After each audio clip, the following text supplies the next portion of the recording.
Bem, muito bom dia a todos e bem-vindos a essa edição de 2022 do IDC Futurescape. Muito bem-vindos a todos que estão aqui conosco fisicamente. É fantástico voltarmos a estar aqui onde estivemos em 2020, em fevereiro de 2020, antes da pandemia, e estamos hoje de regresso, finalmente aos eventos físicos, mas também estamos presentes em formato digital. Mantemos o formato digital disponível e, portanto, também estamos a transmitir em streaming esse evento hoje na nossa plataforma e os conteúdos também ficarão disponíveis on demand para todos poderem depois consultar ao longo dos próximos meses as melhores apresentações desse dia, que será certamente um dia também intenso porque vamos tentar ao longo do dia transmitir, passar, partilhar o maior número possível e aquelas que consideramos serem as principais previsões da IDC para os próximos anos. E já agora também explico rapidamente para algumas pessoas que se calhar não estão familiarizadas com o nosso Futurescape e se calhar não estão familiarizadas com a própria IDC. Hoje estamos com quase 1.500 inscrições, não só as pessoas que estão aqui fisicamente, mas as pessoas que estão online. Tivemos já um crescimento face aos números de 2020, quando estivemos aqui no último evento físico antes da pandemia.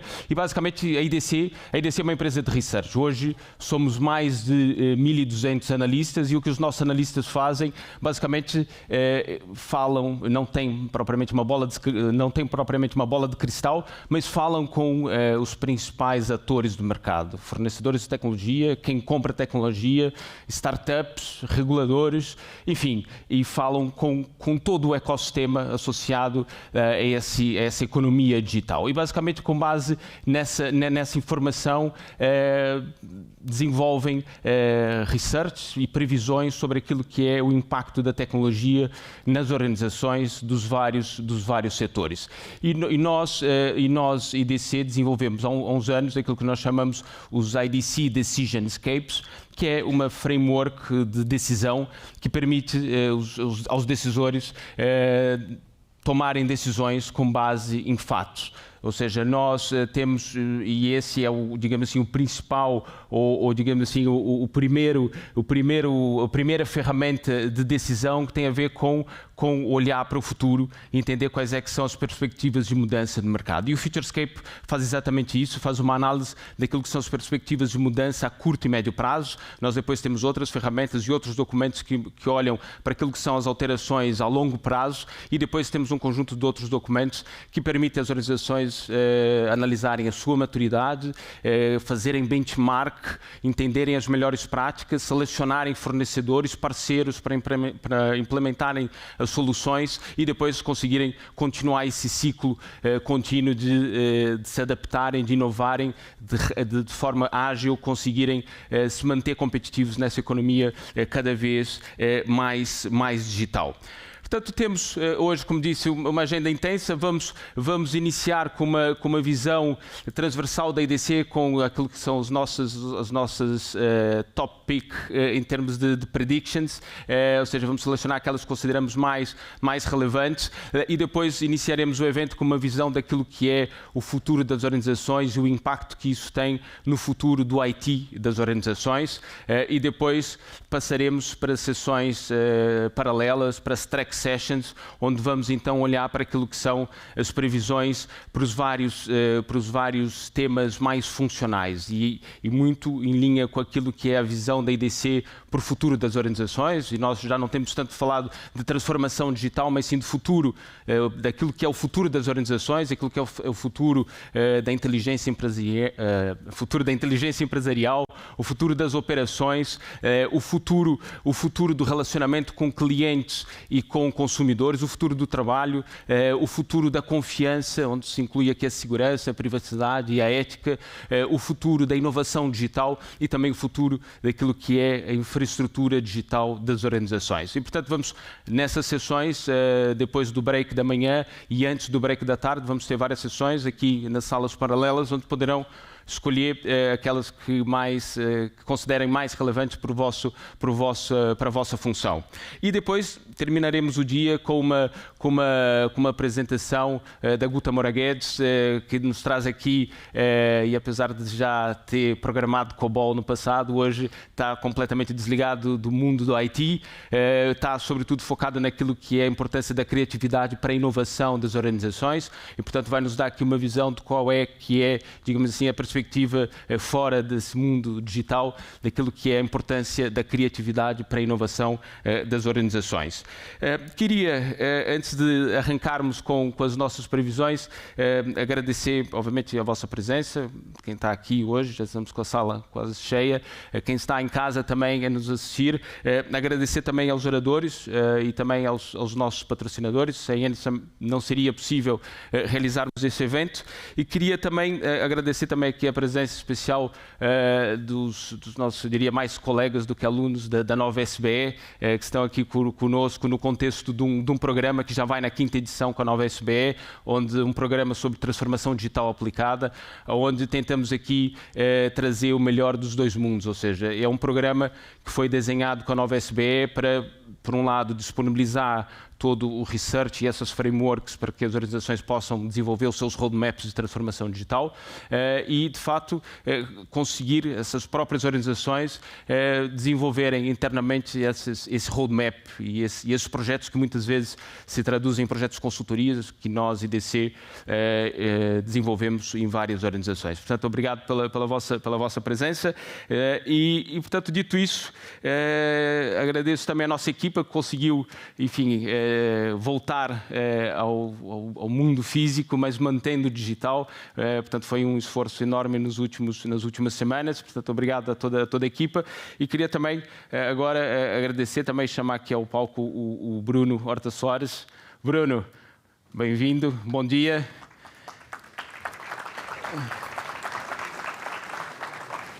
Vamos hoje, o Bruno é o nosso Leading Executive Advisor para os temas da transformação digital e vamos tentar aqui em meia hora ou um pouco menos partilhar aquilo que são algumas previsões que consideramos mais relevantes para o nosso mercado. Sim. Vamos fazer isso hoje de uma forma ligeiramente diferente.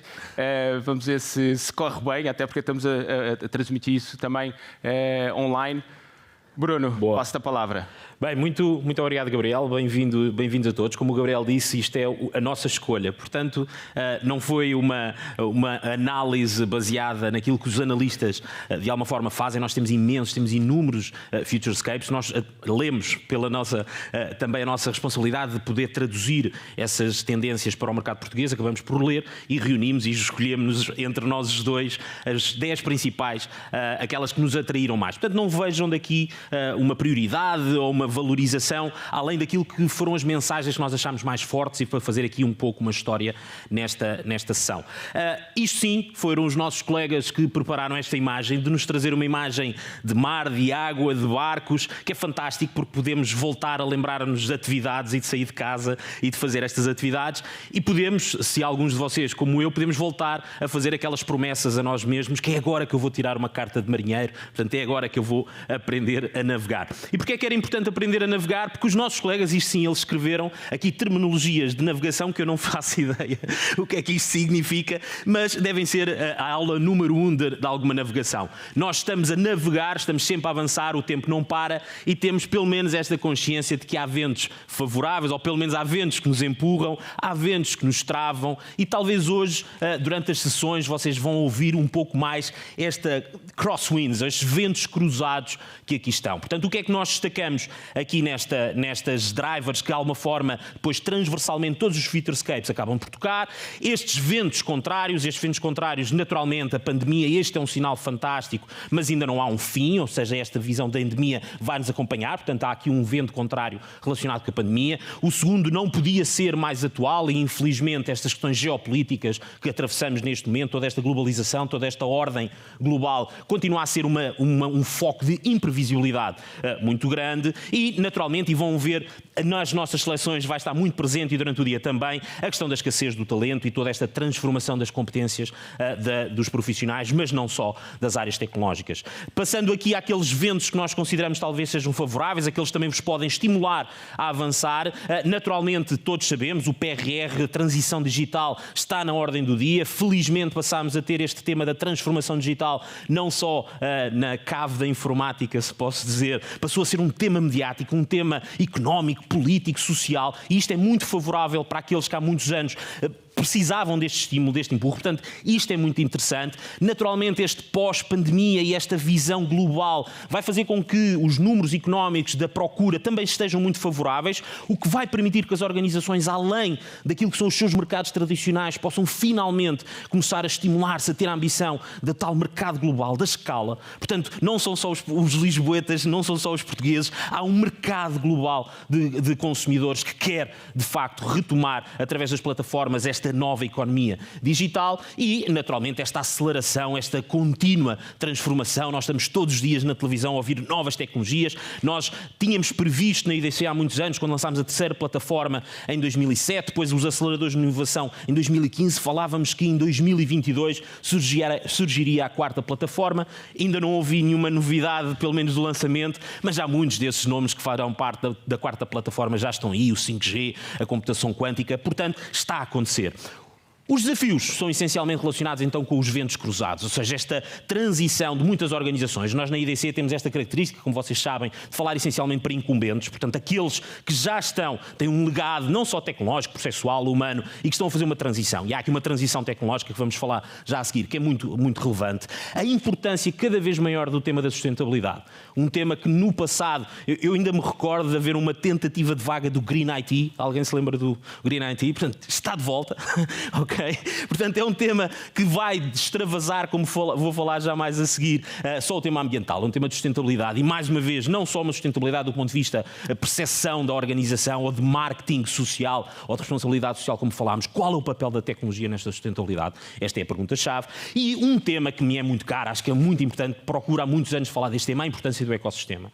As organizações continuam a estar muito fechadas nelas próprias, ver a transformação, a sua transformação para irem, agora é complicado esta expressão, para irem para a guerra, para poderem combater as outras organizações e todo o pensamento de ecossistema também muito focado naquilo que foi a transição para uma economia de procura mais do que uma economia de oferta é necessário. E as organizações estão a ter muita dificuldade em fazerem parte deste pensamento mais sistémico, mais de ecossistema e talvez seja uma dificuldade mais do que tecnológica, cultural, que as organizações têm que superar. Portanto, estes serão os nossos drivers que vão acabar por influenciar as nossas previsões, que vocês vão ver aqui algumas e que vão ver também ao longo do dia. Primeira previsão, portanto, isto é uma apanhada, esta é a nossa previsão do nosso Digital Transformation. O que é que eu destacava aqui?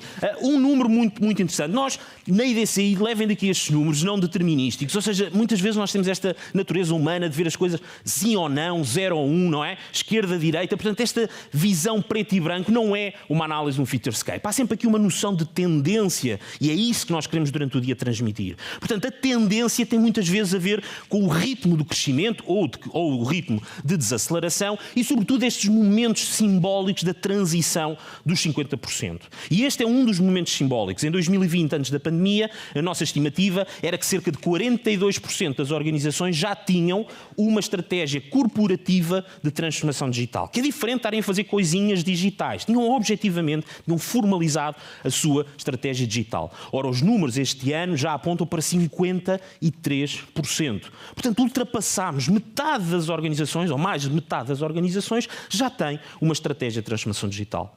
E se seguirmos aquilo que não é digital, não é transformação digital, mas é de organização, é de gestão, a estratégia leva ao planeamento, o planeamento leva ao investimento.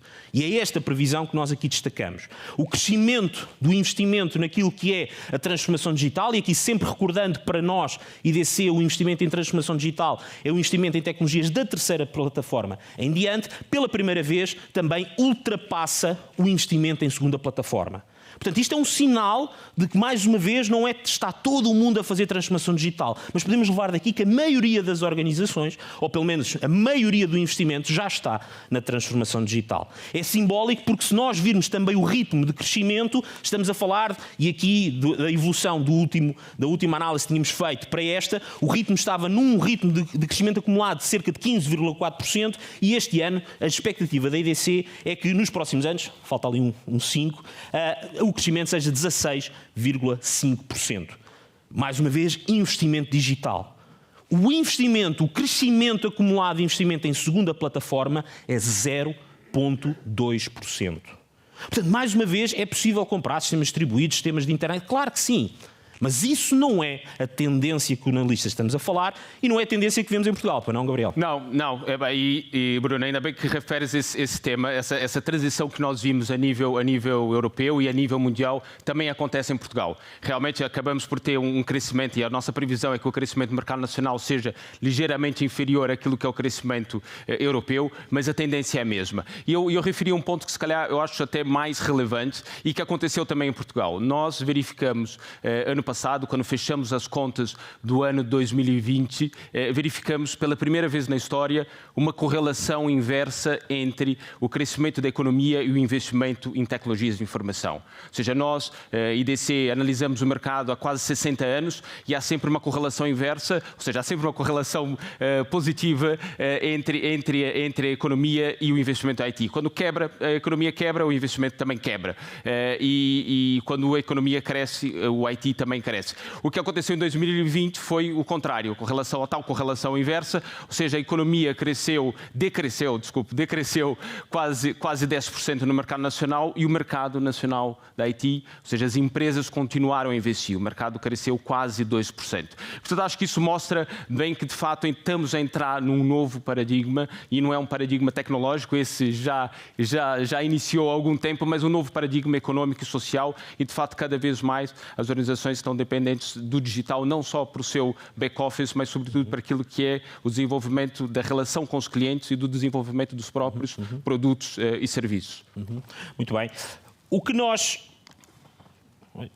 nós temos visto também é, e todos tiveram de alguma forma esta experiência, vocês que vêm às conferências da IDC vêm-nos a falar de cloud desde 2007, como eu falava. Portanto, o tema da cloud surge como um dos pilares da terceira plataforma. Naturalmente, a maturidade da tecnologia, associada também à necessidade de transição de sistemas legados de muitas organizações, foi adiando esta transição. Uma das forças, um dos ventos favoráveis que tinha acontecido, do ponto de vista de quem é vendedor de tecnologia, tinha sido, sobretudo, a promoção de um avanço tecnológico, um descontinuar das tecnologias anteriores. Muitos dos players globais acabaram por avançar para a cloud. Mas as próprias organizações faziam o bloqueio dessa tentação. Falava-se até que havia um forçar da marcha das organizações. Havia esta sensação de que os players globais, os players que fomentavam não só os sistemas operativos, as bases de dados, todos os softwares, as tecnologias que nós conhecemos mais, estavam a forçar esta marcha para a cloud. E havia muita resistência até por isso, de parte das organizações. Ora, simbolicamente, durante o Covid, nós começámos a falar este forced march para march de março. Em março de 2020, tudo isto mudou.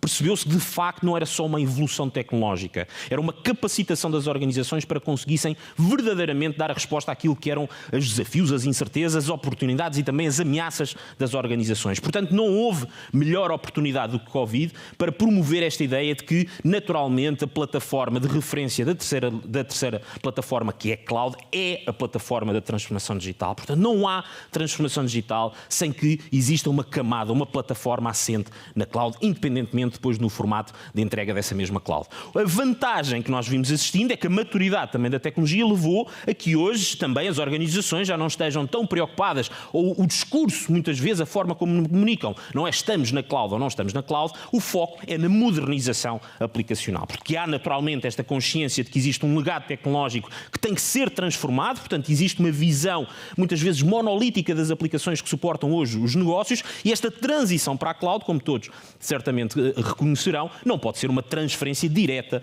das aplicações. Portanto, este esforço de modernização, esta necessidade de revisitar as organizações revisitarem o seu legacy aplicacional para poderem verdadeiramente transitar as suas aplicações, é também uma transição para as novas tecnologias que todos os providers de cloud oferecem, os Kubernetes e por aí fora. Portanto, nós acreditamos verdadeiramente que aquilo que no futuro ou que nos próximos anos vai acontecer não será este foco direto na cloud pela cloud, mas sobretudo esta procura das organizações terem aplicações cada vez mais eficientes, cada vez mais ágeis, cada vez mais resilientes, também como temos vindo a ouvir.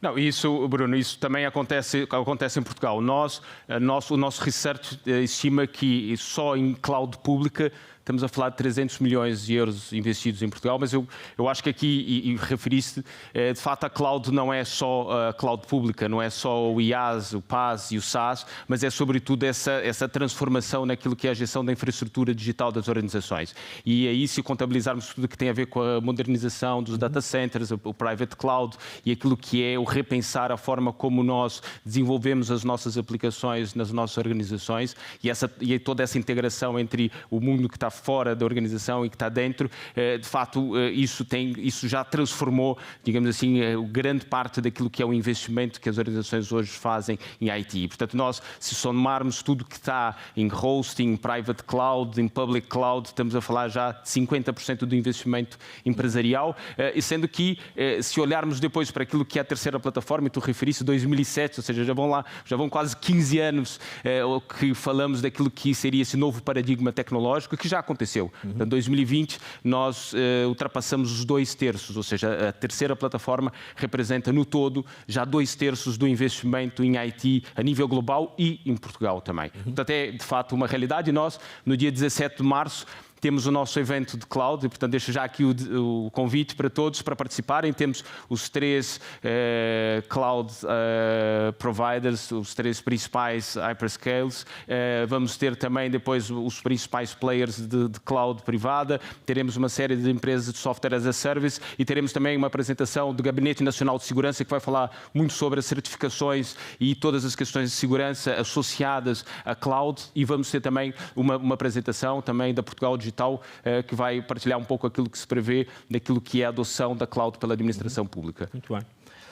O nosso próximo Futurescape, a nossa próxima previsão tem a ver com o nosso Futurescape de operações. Portanto, tudo isto no final do dia vai impactar as operações. E ao impactar as operações, nós finalmente começamos a ter esta visão desta cadeia de valor alargada que vai desde a máquina ao nível do chão de fábrica até ao cliente e à satisfação de uma necessidade de um requisito do cliente. E toda esta cadeia no passado era marcada por um corte muito estrutural que era a diferença do que era o mundo do IT daquilo que era o mundo do OT. Nós também temos previsões nos nossos Futurescapes, não só animadoras, não só encorajadoras, mas também muitas vezes de alerta. E um dos alertas que nós fazemos, precisamente nesta prediction, é a importância de reconhecer que o mundo do OT não é um mundo que o IT agora vai conquistar. São objetivamente 2 ambientes com características bastante diferentes, com exigências muito diferentes, com uma dispersão do lado do IT ao nível de sistemas operativos e tecnologias muitíssimo superior àquilo que é a consolidação que vamos vendo ao longo no IT ao longo dos anos. Portanto, o facto de os equipamentos, os ativos estarem conectados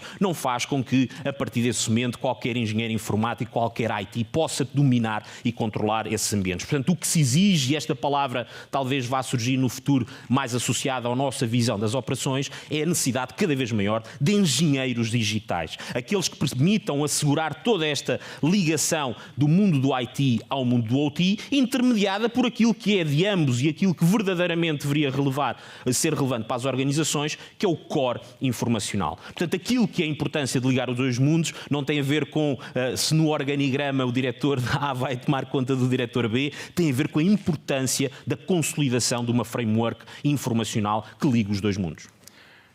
Isso também vemos no nosso mercado. Aliás, a IDC há uns anos acrescentou uma série de novas componentes, novos mercados ao mercado da IT. E, portanto, tudo que tem a ver com sensorização e uma série de áreas de robótica empresarial foram acrescentadas ao mercado da IT, e isso fez com que o mercado da IT, de facto, crescesse, aumentasse. Nós em 2020, vimos que o mercado em Portugal atingiu os 10 mil milhões de euros, o mercado da IT como um todo, incluindo o IoT. Mas um IoT, de facto, tem aqui um peso enorme, e estamos a falar de um valor que já chega perto dos 1.000 milhões de euros só em IoT, e que vai continuar a crescer, e agora com 5G, mas não só, que vai continuar a crescer, e portanto essa é uma área de foco e que nós temos visto grande parte das organizações não só fazer essa integração, mas depois pensar na forma da gestão articulada e na própria segurança relacionada com essas áreas. Uma das características mais estruturais, e introduzindo aqui o próximo tema, que tem a ver com o nosso Future of Customers and Consumers, tem a ver com um conceito que é mais do que tecnológico, que é esta mudança, como falava há pouco, daquilo que era uma economia de oferta para uma economia de procura. E isto é marcado. Nós vivemos muitas décadas com modelos operativos baseados e inspirados na Revolução Industrial. E hoje a sensação que muitas vezes nós vemos nas organizações é: os clientes estão chatos. Nós montámos as nossas operações, tudo com eficiência, tudo a apontar, e agora já não é este produto que eles querem, agora já não é este serviço que eles querem, não ficam satisfeitos. Pior, dizem-nos que querem como viram no outro player global, que é muito mais experiencial, tem muito mais a ver com a sua identidade, com a sua personalização. Portanto, esta preocupação do alinhamento das operações com a satisfação das necessidades dos clientes faz com que, de facto, exista uma grande necessidade de nós evoluirmos, e isto foi os últimos anos, evoluirmos para esta nova forma de criar e disponibilizar experiências aos clientes, e essas experiências só são possíveis de disponibilizar se tivermos a capacidade de identificar e personalizar a oferta, e essa capacidade só é possível com dados. Portanto, é isso que nós estamos a falar. Nós temos eu vejo muitas vezes esta sensação mas nós somos um pequeno negócio, nós conhecemos os nossos clientes. E estas organizações não se apercebem da maior ameaça. É que, pela informação, as grandes organizações também cada vez mais conhecem ainda melhor esses clientes. E é essa competição que vai fazer com que o grande desafio das organizações, e algumas que estão agora a começar e dizem: ok, já percebi, é mudar de canais físicos para canais digitais. Esta previsão chama-nos a atenção para a necessidade das organizações compreenderem que o futuro não vai ser virtual. As experiências vão ter que ser eminentemente híbridas. Portanto, o grande desafio, a grande complexidade das organizações vai ser continuarem a disponibilizar as experiências físicas, continuarem e cada vez mais disponibilizarem estas experiências alimentadas pelo digital, o que vai tornar muito mais exigente esta oferta. Mas é por aqui que, e esta é a mensagem-chave que nós temos no nosso Future of Customers and Consumers, vai ser possível dar a tal empatia em escala. E esta empatia em escala vai estar associada a uma característica humana, e é isto que nós temos estado a ver, da necessidade de dois elementos fundamentais que, pelo menos durante alguns anos ou algumas centenas de anos, vai continuar a existir no nosso DNA. É que as memórias e a confiança continuam a ser muito mais fortes na relação física do que na relação virtual.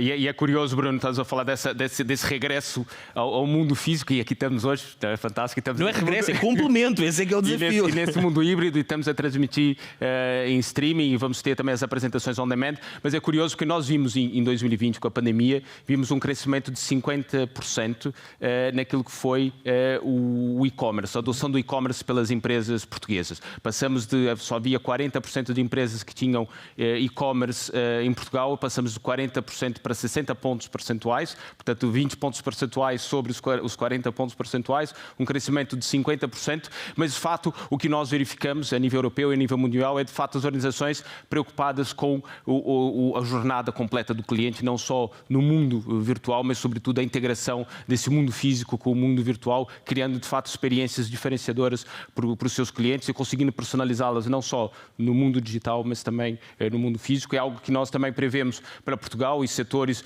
como o retalho e a banca investirem de uma forma muito significativa nessas áreas, mas depois outros setores também, menos onde o contato com o cliente é menos visível, como o setor dos seguros e outros, de fato a investirem muito nessas áreas de relação com o cliente, mas entendendo a jornada como um todo também em Portugal. Muito bem.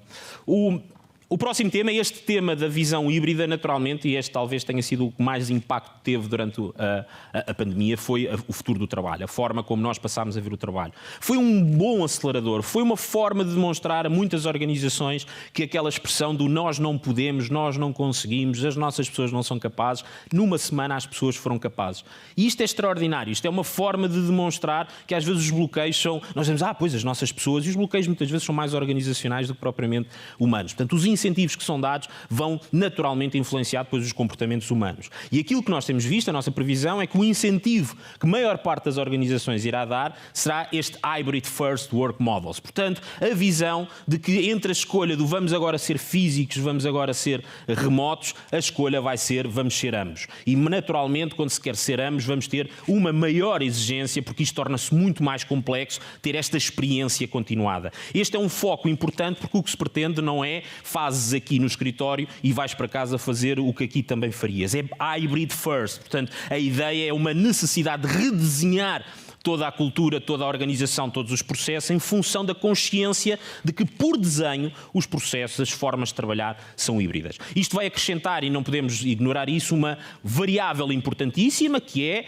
nós vamos poder ter acesso a novas talent pools. Portanto, se eu consigo disponibilizar esta capacidade de um trabalhador poder trabalhar remotamente, talvez possa combater alguma da escassez de profissionais que me possa estar neste momento a limitar a contratação, até por questões de barreiras físicas, mas terá naturalmente uma enorme ameaça, que é assim como eu poderei ir buscar profissionais a outros contextos, nomeadamente nacionais, também outros contextos nacionais poderão vir buscar os nossos profissionais. E em particular no talento tecnológico, isto é uma chamada de atenção, é um alerta muito significativo, porque vamos passar a ter esta visão de competências globais e temos que continuar a ser como país, como organizações competitivos para poder reter este talento. Caso contrário, as pessoas continuarão a estar connosco, continuarão a estar nas festas connosco, continuarão a estar a jogar à bola ao final do dia connosco, mas estarão a trabalhar e estarão a potenciar organizações fora de Portugal, e isso é também um desafio muito grande para as organizações.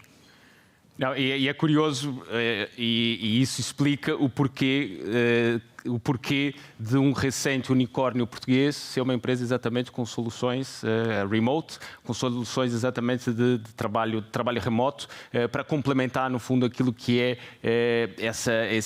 esse modelo tradicional. E, de fato, o que nós vemos é essa necessidade de paridade digital, e vemos também em Portugal, vimos obviamente, todas as organizações a passarem por remoto, mas num recente inquérito que lançamos, 50% das médias e grandes organizações dizem que têm como objetivo transformar o seu modelo de trabalho por um modelo híbrido, que permite o trabalho remoto, que permita também o trabalho no local tradicional das nossas empresas.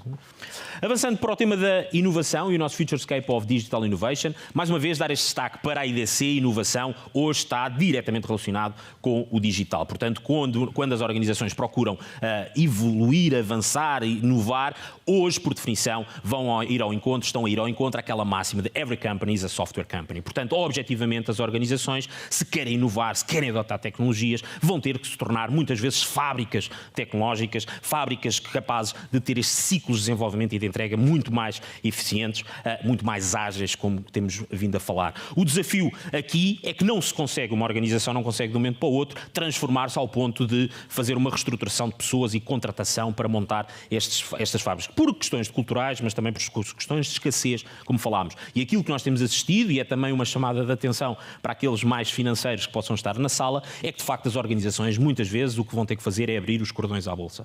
Não é possível conseguir montar uma equipa suficientemente capaz para satisfazer necessidades em áreas como inteligência artificial e por aí fora, em pequenas organizações. Portanto, só haverá duas soluções. A primeira, naturalmente, e esta é uma chamada de atenção, não custará tanto aos financeiros, mas custará este entendimento da transição de modelos de CAPEX para OPEX. Isto mexe sempre a alguns ponteiros e alguns indicadores. Portanto, o acesso cada vez mais a marketplaces da cloud para ir buscar capabilities e não ter que estar a contratar pessoas para desenvolver algo que não vai ter uma vantagem competitiva dentro da organização. E a segunda, esta talvez possa mexer um bocadinho mais o ponteiro, a necessidade cada vez maior de adquirir ou ver aqui verdadeiramente um corporate innovation integration que pressupõe a necessidade, muitas vezes, da aquisição destas startups, destas organizações, onde os profissionais se sentem bem, onde os profissionais estão focados nas tecnologias, que não querem, profissionais que nunca vão transitar para aquelas organizações das indústrias, as indústrias não tecnológicas, como nós sabemos. Portanto, muitas das organizações já o estão a fazer. Há muitos casos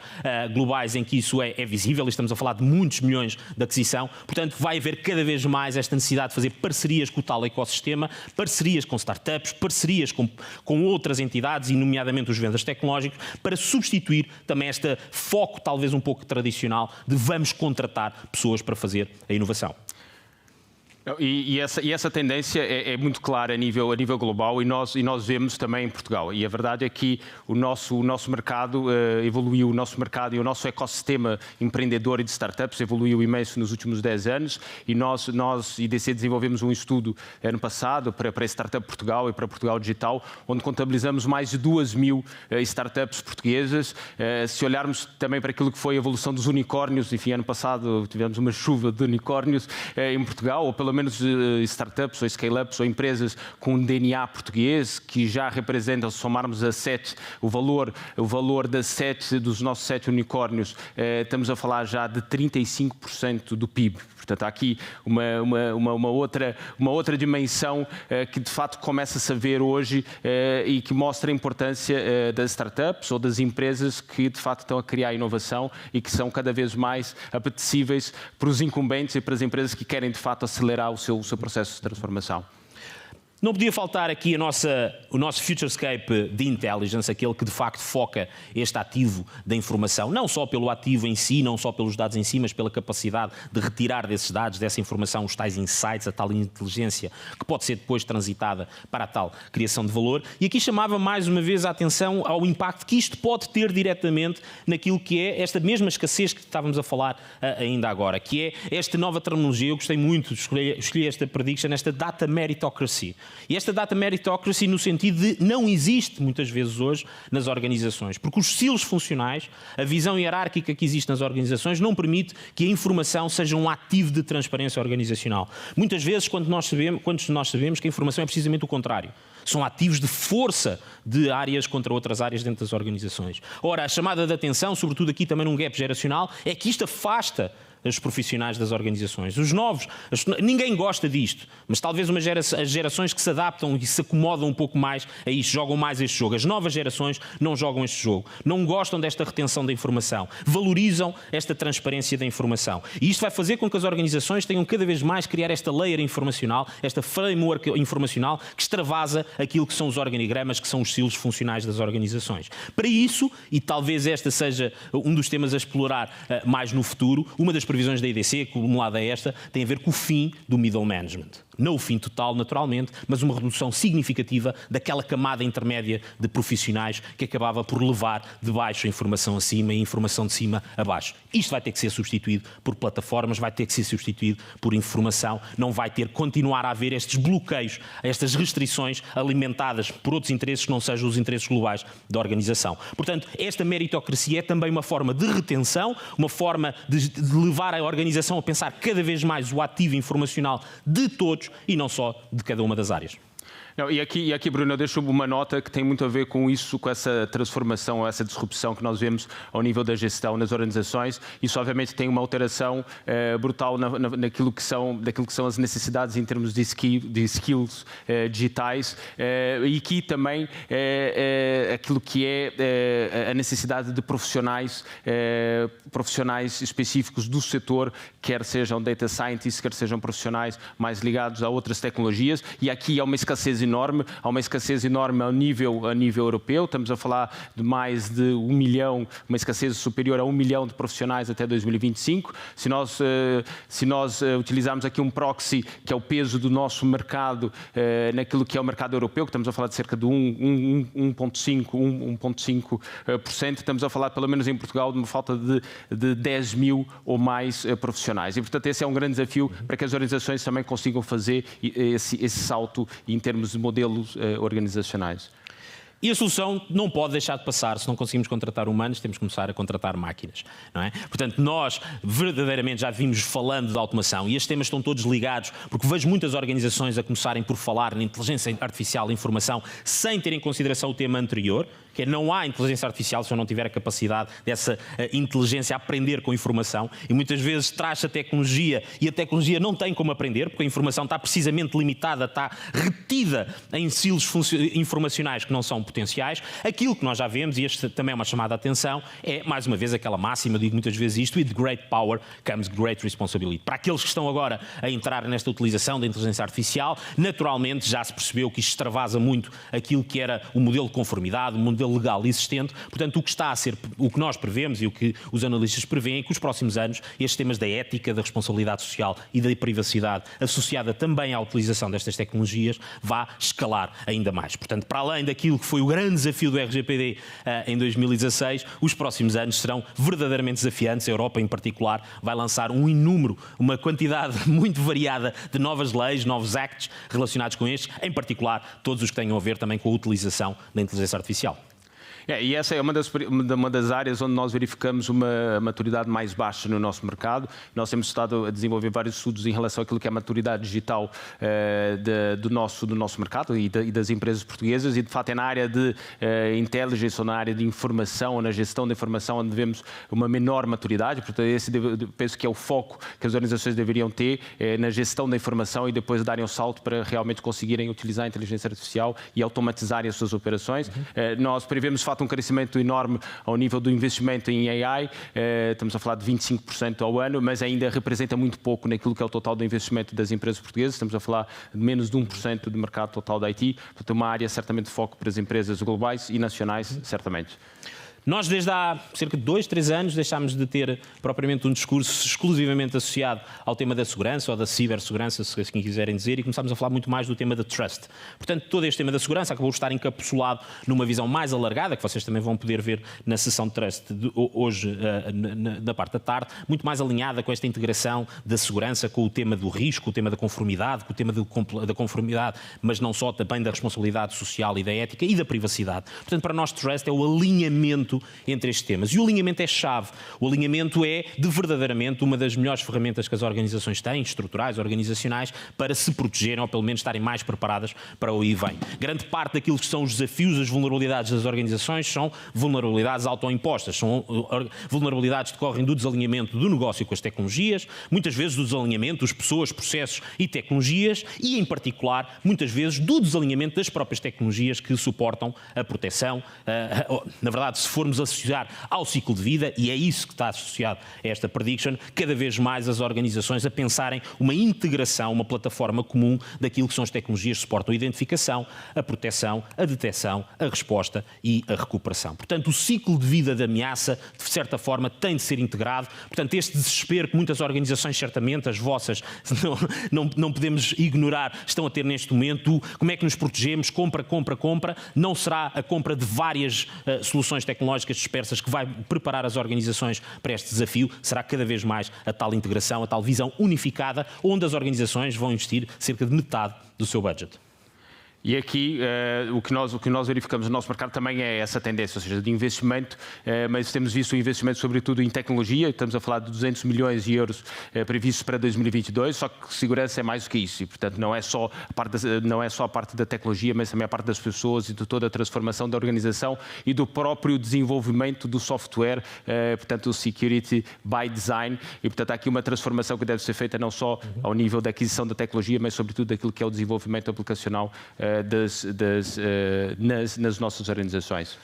E muitas vezes, e para terminar, esta confiança não vem só da forma como nós estamos protegidos. Cada vez mais, se nós valorizarmos o tema do ecossistema, como eu comecei por falar, é verdadeiramente também o risco de todos aqueles que fazem negócio connosco, que muitas vezes contagia aquilo que é o nosso próprio risco. Portanto, cada vez mais os temas da sustentabilidade estão presentes, mas o tema da sustentabilidade, naquilo que nós vemos, um tema de sustentabilidade alinhado em parte com esta questão da confiança e, em segundo, e isto é muito importante, como um elemento que pode verdadeiramente ser acelerado, pode ser valorizado através da tecnologia. Portanto, para nós, o tema da sustentabilidade, aquilo que é o valor da tecnologia, naturalmente toca nestes temas ambientais, mas não pelo ambiente em si, não pela moralização em si, mas pela capacidade de eficiência de recursos que sempre a tecnologia foi capaz de trazer. Mas mais, para nós, sustentabilidade tem a ver com esta valorização do ecossistema, tem a ver com a diversidade na capacidade de identificar por via tecnológica as características, as necessidades de cada um dos indivíduos.